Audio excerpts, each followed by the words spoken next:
And so here we are. I like the sounds of laughter. It's a good thing. It's the best medicine, we're told.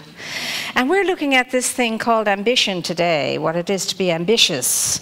And each and every one of us in this room is ambitious to some degree or another. And it's all to do with degrees.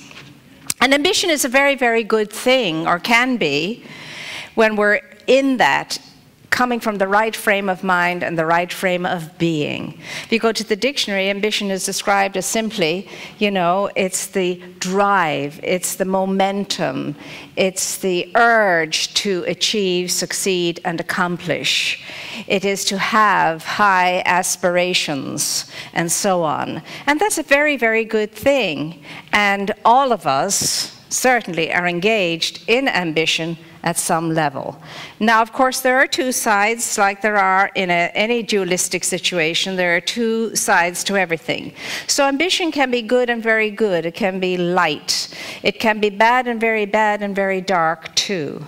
On the bright side, on the light side, on the affirmative side, it is a beautiful thing when we walk through life with integrity as we move through our ambitious phase, which is all of life's phase, and we are eager and keen to accomplish and succeed and achieve great good, not only for ourselves but for others.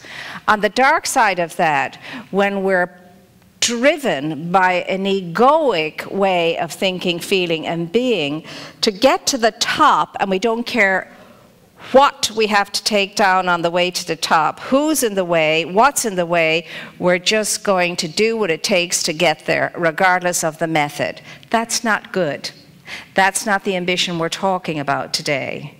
We're talking about walking through life, and especially through the marketplace, with integrity. Have that wonderful sense of ambition, that wonderful sense of energy, that wonderful sense of the impulse within us to go forth and to accomplish and to succeed and to achieve. Of course, that's the nature of evolution. Evolution is very ambitious.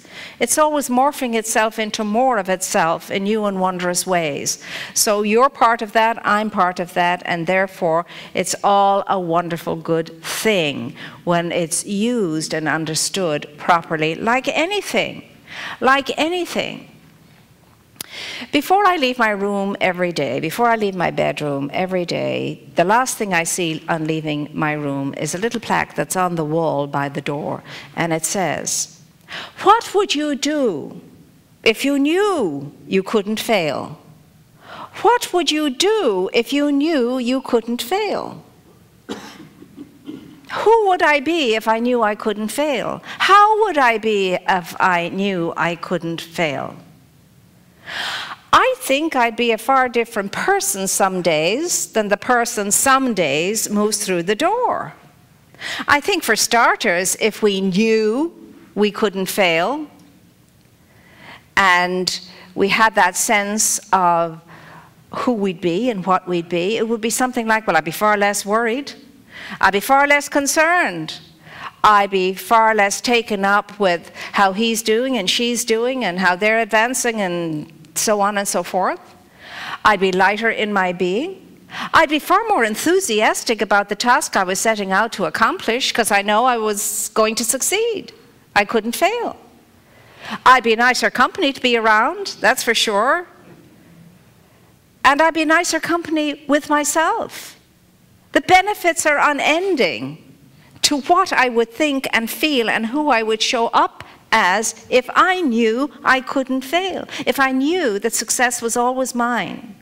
And every day it knocks on my doorstep just before I wake up. And the cup of tea or coffee it offers me is, here's your cup of success for today.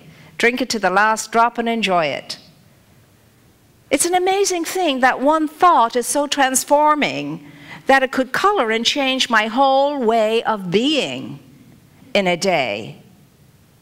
And yet, how How many days are we distracted? How many days are we irritated? How many days do we not want to even try? How many days do we think, what's the use? What's the point? What's the bother? I love the story about the man who found the eagle's egg. He was bringing in the cows one day, and there on the ground there was an eagle's egg. So he picked it up and did what the only thing he could do. He took it to the chicken coop, put it in with the other eggs. The hen, of course, didn't mind or bother that there was another egg or it looked a little different. Just took care of the egg, sat on the egg, protected the egg until incubation time came around, and all the chicks were hatched out.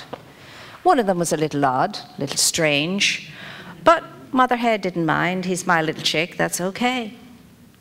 So this little eaglet, born in the nest of a mother hen,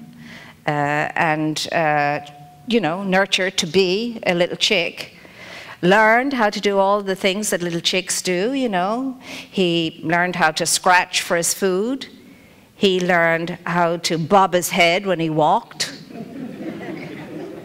He learned how to fly 2 feet, perhaps. He learned how to cluck like a chicken. And there he was, different, but nevertheless part of the clan. But one day he was out scratching around and so on, he happened to look up and he saw this incredible thing going on in the sky. And he said, oh my, what's that? And one of the chicks nearby said, oh, that's an eagle. It was an older chick, it was around for a while, knew a thing or two. That's an eagle, that's the king of the birds. And the little eagle got so excited, he was going to jump up and down, jump up and down, jump up and down. Oh, that's what I want to be, that's what I want to be, that's what I want to be. And another hen listening by said, oh, stop being so crazy. You can't be that. You're a chicken. That's what you are. You cannot be an eagle. And the little chick went, I suppose you're right. And then he bowed his head and started scratching in the ground again. And then from there on in, he stopped. He never, ever once again identified with the wonder and the awe that he would see in the sky as eagles flew and soared overhead, and kept on scratching for his food, seeds and insects, and kept on clucking like a chicken, and kept on flying just 2 feet in the air. And that's how he spent his days. Not able to soar like he was, the eagle that he was, unable to experience the freedom of the skies in the way he could, because he was over-identified with a false state of being. And then one day, it was time for him to pass on to a new life, and he died still thinking he was a chicken. And that eagle story is your story. And it's my story too. Because you and I over-identify with the form that we are, with the egoic mind that we use, the mortal mental mind that we use. And many of us go on to our next experience never realizing that we could have soared. And we could have embraced a life that was much deeper and higher and wider, because we were over-identified with exterior forces and external conditions, situations, and circumstances without knowing we had the power over all of that. There's a great lesson to be learned from that sad story.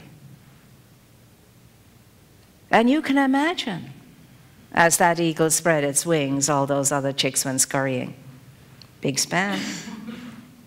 And yet it never occurred to him that that could be used in a powerful way to give him a deeper experience of what it was to be himself. He never knew what it was to be himself. Lived under the illusion all his life that he was a chicken. And we think, how sad. And yet it's our story. It's our story. And it doesn't matter how much we have succeeded at, how much we have accomplished, there's always more. There's always more. And it's so incredible to think that we, intelligent beings that we are, allow so many externals to get in the way of our flourishing and thriving. How we just think so little of ourselves. We confine ourselves to a narrow little box, to a life of limitation and lack. And like this eaglet, we think in terms of, I can't. It's not possible. I'm not enough in some way or another. I don't measure up. I haven't got it. It's not in me. This is how I am. Oh, Lord, I want to slap people when they say to me, this is how I am. But I don't. But I want to. This is not how I am is. This is how you choose to be. You settle down in the lazy mind, the mind of mediocrity, and you think that's all there is that you have going for you to use in order to take care of business, and it's so not the truth. You have an infinite, intuitive intelligence empowering every aspect of your being and every part of your being available to you in every moment of your life, and living, if you want to, choose to, call upon it and use it for your good. And stop excusing yourself from not being able to because blah, blah, blah, blah, blah. You know what? When we were children, that was okay. We are no longer children. And yes, I do know that not all of us had a good childhood. Some of us had horrific childhoods. Some of us had phenomenally wonderful childhoods and still never measured up. Some of us had rotten backgrounds and childhoods and measured up magnificently. It's not about the background or the experience we've had in the past. It really isn't once you grow up to be of a certain stature and have a certain amount of experience in life and living. It's about what you and I are going to settle for with regarding how we have labeled ourselves or allowed others to label us. At your stage of adulthood, then you get to choose to have a different childhood now. And it's true what the t-shirt says. It's never too late to have a childhood. It never is. It never is. And what is this inner child people talk about? It was big in the 80s. I remember going through all the classes and actually becoming a teacher in inner child work. It's not a little kid sitting inside bawling or annoying us or tripping us up and sabotaging us like a physicality. It's an energy. It's a memory. It's a memory energy. It's the memory energy I have of what it was like when I was 4 and how awful it was. So it takes me, the adult now, to go in there and to assuage that, to heal that, to reassure that, to do the parenting now that needed to have been done then, so that this inner energy, a blast from the past, can settle down and integrate itself in this new way of being and feel safe and secure in so doing so. And I can do that, and so can you. It's called inner child work. If we choose to stay at the level of our problems, we will never solve our problems. If we choose to remain in the thinking that caused the conditions, we will never move through the conditions. If we choose to believe that the circumstances are the circumstances and there's nothing I can do about it, then there is nothing I can do about it, because I'm choosing to believe that. I'm deciding to think that and to feel that and to accept that. And that's just chicken thinking. And the eagle has no chance of soaring when that's the way I choose to think. It's chicken thinking and chicken feeling. And that's not what we were born to express and to experience. We are here to dare conditions, to dare situations, to dare circumstances and signs and symptoms, to dare them to take from us our power. I double dare you. And you remember as children we were fearless and double daring? When did you last ever double dare anybody? Children, we were doing it all the time. Bring it on. Double dare. I double dare you. And then the next one would say, and I double dare you. And so it went on. By the time we were finished double daring, as we were spent, the energy was gone, and that was it. It was all over and done. But we measured up. We met the situation. We faced it. We took it on. We didn't back away from it. We moved into it as children. Because we thought we were invincible. It didn't occur to us that we couldn't. And that's what's being asked of us in this week. In this week, what's been asked of you and me is to choose just one day to think and feel. What will I do today because I know I cannot fail? Who will I be today because I know I cannot fail? How will I be today because I know I cannot fail? For one day we are asked to do that this week, all of us. And I'm going to give it a darn good endeavor. And I am knowing that enough of us in this room will do likewise, and we will amaze ourselves. We will be transformed as a consequence of it, because we will stand in the truth of our being. We will use the empowerment that's given to us to use, that we can. We will know what we know, and what we're knowing will be good and very good. We will feel what we will feel, and it will be good and very good. We will be what we are created to be, and it will be very good.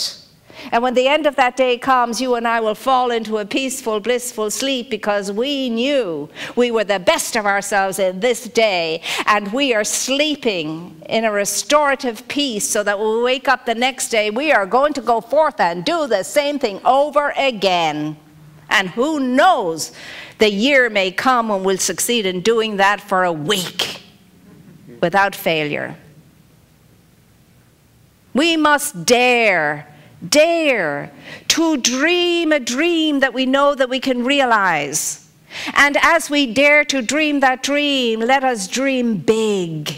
Let it be a big dream. And as we soar into the land of dreams realized, let us go beyond where our minds have ever gone before, and let us experience that wider and deeper and higher immensity of the real space and depth of ourselves, wherein we are closely, consciously connected with that power that lives and moves and has its being in each and every one of us, so that we can stop our chicken thinking and give up our chicken experience of life, so that we never have to bow our heads again to scratch around for the crumbs that fall from others' tables, so that we might just feel a little bit satisfied.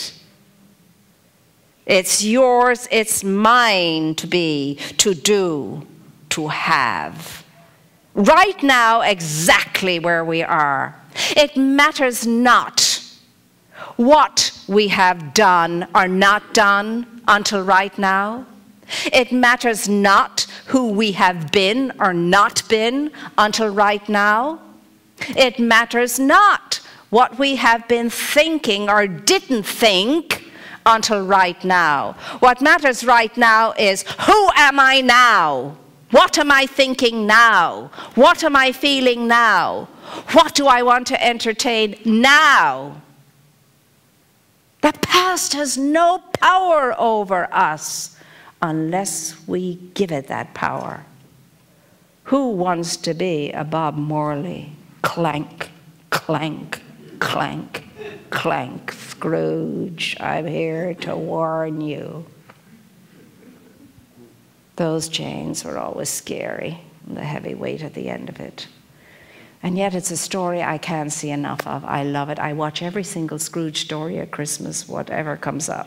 I want to see what way they're demonstrating it and manifesting it and doing with it. Some of it is rubbish, but some of it is very good. But you and I laugh at that, Bob Morley, and yet there we all are, clank, clank, clank. There's not one of us in this room that doesn't have some heavyweight that we're hauling around with us. This could be the moment. This could be the day that stops. This could be the day when we could wake up like a Scrooge, totally transformed, and see it's a good day. It's a very good day. And every boy is such a good boy and such an intelligent boy. And that every day is Christmas.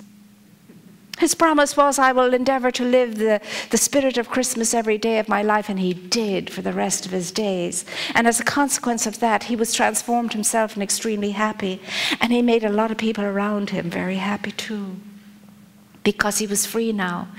He'd lost his chicken status, and he had discovered his eagle wings, and he was soaring. He was soaring. Isn't that brilliant? I love a good transformational story, don't you? I mean, I could weep when I read that story about the eaglet, because it didn't go to the conclusion I wanted it to go to. That he suddenly realized, you know, oh, this is enough of this already. I'm bigger than you guys. I've got greater strength than you guys. I've got more power than you guys. You know, I am just the dude around here, and I am different, and I can accomplish more. And guess what? You can keep flying your 2 feet, but I think it's in me to go a little higher. Just think it's in me to go a little. So I'm going to try 3 feet today, and until eventually that thing is up in the sky and being who and what it's meant to be. So don't think that you're waiting for somebody to come along, and don't think you're waiting for the ideal moment, and don't think it'll be better tomorrow, because that's rubbish, all of it. It's not going to be any better tomorrow. Nobody is coming, and you're not going to feel better about it tomorrow either, because tomorrow is an illusion. It's not here. No more than the past is. Here's where we are now in this day, and if you want anything to change, and if you want anything to be different, it has to happen right here, right now, in this moment, in this day, in this time. That's where your power is. It's the only place where your power is, and you can ignore it for another day if you so want to, and wait for the ideal opportunity and the right one to come along, and the right this, that, and the other, and waiting, as my mother will say, 'tis waiting you'll be, child. Well, if you're waiting for that to happen, 'tis waiting you'll be, child. Oh, leave the waiting rooms, my dear ones. Leave the waiting rooms. That could be your TV chair. That could be whatever it is you escape into. That's your waiting room, and it's keeping you from your good. So there's not a soul in this room today, there's not a body in this room today that couldn't improve life immediately. Immediately, no matter how good your life is or rotten it is. You could improve that immediately today if you just allow a new, refreshing thought to flow through all the usual.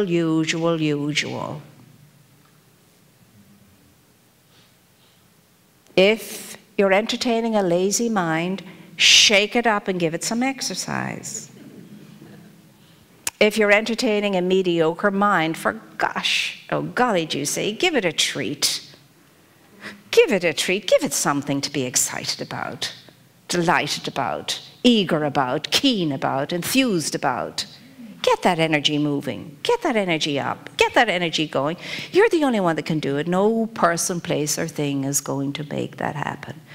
You are the director of your own life. You are the controller of your own life. You are put in charge of your own life. Now, when you make certain decisions, you'll be amazed at how all the other persons, places, and things come in to assist you. But you have to make the decision first and be open to it and receptive to it. So I'm calling upon us all this week to say yes to the opportunity to be transformed by the renewing of our minds and a different identification of ourselves. By getting up one day this week and saying, today is the day. Today I will go forward knowing I cannot fail. Knowing this, I'm deciding to be this, to show up as this, and to do this. Are you on? Yes. Do you think truly that you could do that for one day and not let yourself down by deciding not to? Can you do that? Yes. Do not say yes if you're not going to do it, because a promise made and not kept will eat away at your self-image. So I'm going to ask the question again. All of you who are willing to seize the day, who are going to make the decision to choose whatever day that is, to be the best that you can be and know you're going out there with something greater than you are going with you and you cannot fail. How many of you are willing to take on the challenge? Yes. Okay. And so it is.